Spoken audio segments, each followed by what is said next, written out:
presidente Jair Bolsonaro conversou com cidadãos ao sair do Palácio do Alvorada esta manhã, quando comentou o vídeo sobre o agronegócio que postou nas redes sociais e o tema de sua participação na reunião do G20. Bolsonaro disse que tem consciência de que a situação está difícil e há muito a fazer. Ele comentou: "O pessoal tem reclamado do preço dos alimentos, tem subido sim além do normal, a gente lamenta isso aí. Também é uma consequência do fique em casa. Quase quebraram a economia. São Paulo aumentou o ICMS de quase tudo, inclusive produtos da cesta básica. Tem muita coisa errada, sabemos disso, mas a responsabilidade tem que ser apontada para quem de direito. Todo mundo aponta para mim essa questão do preço dos alimentos. Se não tivesse tido essas medidas lá atrás para ajudar pequenas e microempresas, auxílio emergencial, acho que a situação estaria muito pior." O presidente elogiou o agronegócio e rebateu críticas da velha imprensa. Ele disse: "Agora estão dizendo que eu vou cobrar a água do nordestino. O tempo todo mentira e tentando desgastar o governo. Em vez da esquerdalha mostrar o que fizeram no passado, não vão mostrar porque só roubaram, então tem que tentar caluniar os outros. Mas tudo bem, nós vamos vencer essa parada aí." Ele acrescentou: "E agora tem alguns criticando o agronegócio. Impressionante as críticas infundadas. Criticando o agronegócio e não é pouca gente não." Bolsonaro apontou que há consequências da política, do fique em casa, a economia a gente vê depois, e rebateu as críticas contra o agronegócio. Ele disse: "O pessoal parece que esqueceu esse período da pandemia e passa a criticar o tempo todo que o agronegócio tem que ser vendido aqui para dentro e não para fora. Olha, a soja toda tem que ser exportada, não tem como consumir tudo aqui dentro. E mais uma coisa, eu sou da lei da livre iniciativa, oferta e procura. O mercado é que diz se vai ser vendido mais aqui dentro ou mais lá fora. Agora é aquele negócio, quem quer ir para o campo trabalhar?" O presidente apontou que a economia brasileira se sustenta em grande parte graças ao agronegócio. Ele mencionou o vídeo que postou esta manhã e explicou que as críticas infundadas ao agronegócio brasileiro têm interesses comerciais.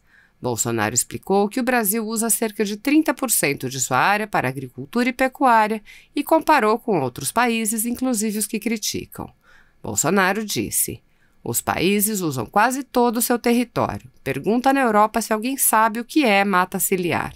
Não tem um palmo de mata na margem do rio. Ninguém tem um código rural como o nosso. O produtor rural é obrigado a preservar. Na região amazônica, o produtor rural é obrigado a preservar 80%. E eles preservam." Bolsonaro também afirmou que seu governo acabou com as demarcações de terras indígenas feitas por pressão internacional. O presidente disse: "O grande temor do agricultor é acordar e descobrir que sua terra foi demarcada como terra indígena. No meu governo você viu isso? Dá para imaginar as pressões que eu sofro de fora do Brasil? No passado, quando o presidente viajava, na semana seguinte tinha um diário oficial extra com demarcações. Agora inverteu completamente isso. Precisa de um laudo antropológico muito bem feito." O presidente deu como exemplo uma reserva indígena que tem uma área equivalente ao dobro do tamanho do estado do Rio de Janeiro para uma população de 10 mil pessoas.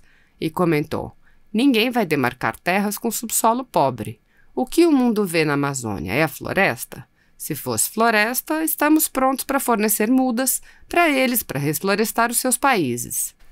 Bolsonaro explicou: "É o comércio, somos uma potência na exportação de commodities do campo e eles querem fazer o Brasil produzir menos para não prejudicar o seu mercado lá fora. Quando o pessoal estiver bem informado, vai começar a falar a verdade sobre o seu país. Eu não quero que fale bem, quero que fale a verdade." O presidente agradeceu ao pessoal do campo e disse: "O governo federal evitou algo muito pior do que o aumento dos alimentos, que é o desabastecimento. Se o campo tivesse ficado em casa, não teríamos comida aqui. O Brasil estaria pegando fogo. É isso que a esquerda quer, o Brasil pegar fogo para eles dizerem que eles são o salvador da pátria."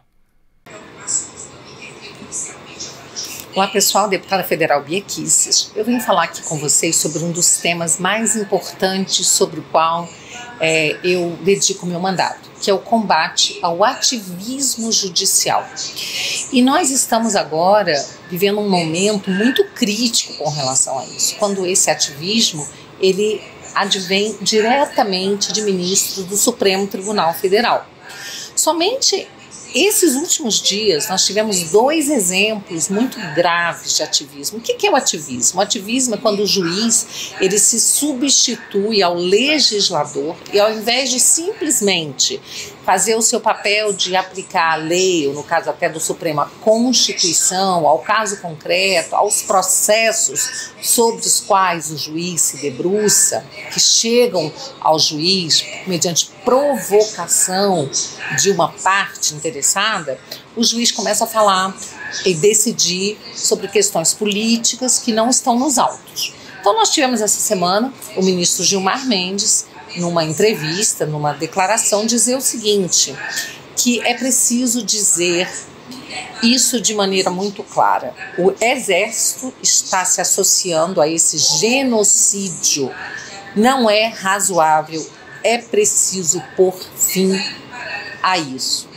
Então, a gente fica pensando assim, de que genocídio, em primeiro lugar, o ministro está falando, né? Porque nós vivemos nos últimos governos um genocídio, aí sim, verdadeiro, de jovens, né, de negros, de pessoas pobres, que têm sido assassinadas, e não só negros e pobres, mas toda a sociedade, porque realmente nessas camadas mais pobres da sociedade aumenta a violência, né? Mas pessoas de todas as camadas sociais, de todos os níveis intelectuais, de todas as profissões, têm sido vítimas, sim, de assassinatos, 60 mil pessoas por ano, sem que o Estado tenha sido capaz de proteger essas pessoas. Aí a gente pode falar de genocídio, mas no governo atual, que genocídio é esse? Quem é que está cometendo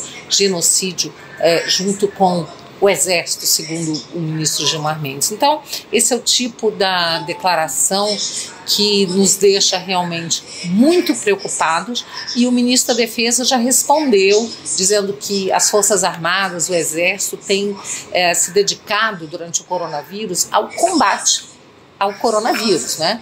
Então não há genocídio algum, o que há é agora uma modinha, né, de ficar falando do presidente da República com total desrespeito à autoridade máxima da República e chamando o presidente de genocida, o que é um crime, né? Porque genocídio é um crime contra a humanidade, e aí, no caso, estão atribuindo um crime. Então já existe aí, no mínimo, uma calúnia, além de uma atividade política do ministro, que é muito preocupante. E aí, em seguida, a gente vê o ministro Barroso também falando, né? Falando da preocupação dele, tanto com a saúde, como com as redes estando disseminando ódio. Ele está muito preocupado com o ódio e a desinformação disseminada nas redes sociais. Isso eu coloco como presidente do TSE, tendo que tomar uma atitude para evitar que aconteça o que aconteceu no Brexit. O que aconteceu no Brexit? No Brexit, o povo inglês decidiu 2 vezes pela retirada, pela saída da Inglaterra, da Grã-Bretanha, né, da União Europeia. Então isso foi a vontade do povo. Mas como o ministro Barroso, pelo visto, ele é a favor da União Europeia, ele é contra a saída da Grã-Bretanha, então ele diz que isso foi fruto de desinformação. Assim como, segundo o ministro, as eleições americanas, a eleição do Trump também foi fruto de desinformação, não fruto da vontade de um povo que era majoritariamente conservador, né? Que se vê representado pelo Trump, pelas suas ideias, ao contrário, né, das ideias pregadas pelo Partido Democrata, né? E também as eleições na Índia, segundo o ministro Barroso, também fruto de desinformação. Agora, o presidente da Polônia foi reeleito, um conservador. Pode ser que o ministro Barroso também ache que foi fruto de desinformação. Desinformação essa que precisa ser combatida. Como é que ele está combatendo isso, gente? Combatendo chamando as plataformas, dizendo que elas têm que retirar, né? Elas têm que cuidar para que não haja fake news. E o ministro tem que retirar das plataformas aquelas informações que, segundo ele, desinforma. Aí o ministro, né, ele diz o seguinte, que ele conta, olha que bonito, gente, vocês têm certeza que vocês vão ficar emocionados. Contamos com a imprensa profissional que sabe separar fato de opinião, a gente tem visto isso, que se move por preceitos éticos, a gente também tem visto isso, e que possa fazer o filtro dessas bobagens que circulam nas redes ao lado dos checadores de fato. Aí eu trouxe, né, essa informação de que foi uma pesquisa feita pelo Instituto Global and Edelman Trust Barometer, tá? É um estudo feito por eles em 2018, disse o seguinte, que a imprensa, tá? A imprensa, ela é a instituição menos confiável globalmente.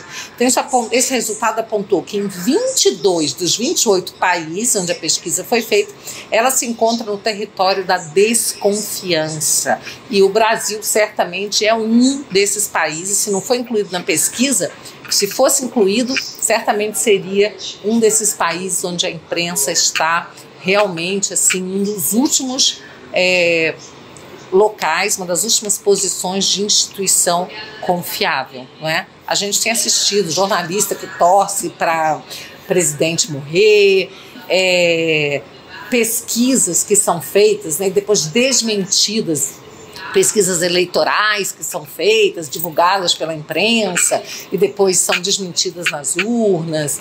A gente tem visto aí que na questão até do coronavírus, a imprensa se valendo de dados científicos que mudam toda semana, né? Então a gente sabe que não tem uma cobertura parcial, lamentavelmente, por boa parte da imprensa, mas é com essa mídia aí que o ministro Barroso diz contar essa imprensa profissional para dizer, junto com os checadores de fatos, o que é verdade, o que é mentira, e impor aí um cala-boca, uma censura às redes sociais. Então, assim, eu estou deveras preocupada com isso, tá? Como parlamentar, trabalho todos os dias, né, para combater esse ativismo judicial. Tem uma série de projetos de lei contrários ao ativismo, que visam a responsabilizar esse ativismo, criminalizar toda vez que houver uma usurpação de poder. Isso tem acontecido muito porque, lamentavelmente, o parlamento tem se colocado de joelhos, subserviente ao Supremo Tribunal Federal. E a gente sabe que tem aí parlamentares que têm problemas perante a justiça, né, que temem realmente que haja uma investigação, uma denúncia, que o Supremo possa condená-los. Mas é isso aí, né? A gente precisa encarar esse fato, né? A gente sabe que você não precisa dever para a justiça para poder ser investigado. Hoje a gente vê isso, né? Existe, além do ativismo todo, né? Agora esse ativismo também foi para inquéritos, né? Ele agora também está sendo utilizado em inquéritos penais, né? Aí no Supremo Tribunal Federal, que está avançando sobre a base de apoio do presidente Bolsonaro. Então a situação é toda muito preocupante e nós temos que continuar sempre atentos, e vocês podem contar com o meu trabalho no combate ao ativismo, que é uma forma da gente preservar a democracia. Enquanto os juízes quiserem fazer leis, quiserem investigar, quiserem decidir quem vai ser diretor da polícia, ou seja, quiserem usurpar sobre competência do executivo e do legislativo, nós não teremos uma democracia efetiva.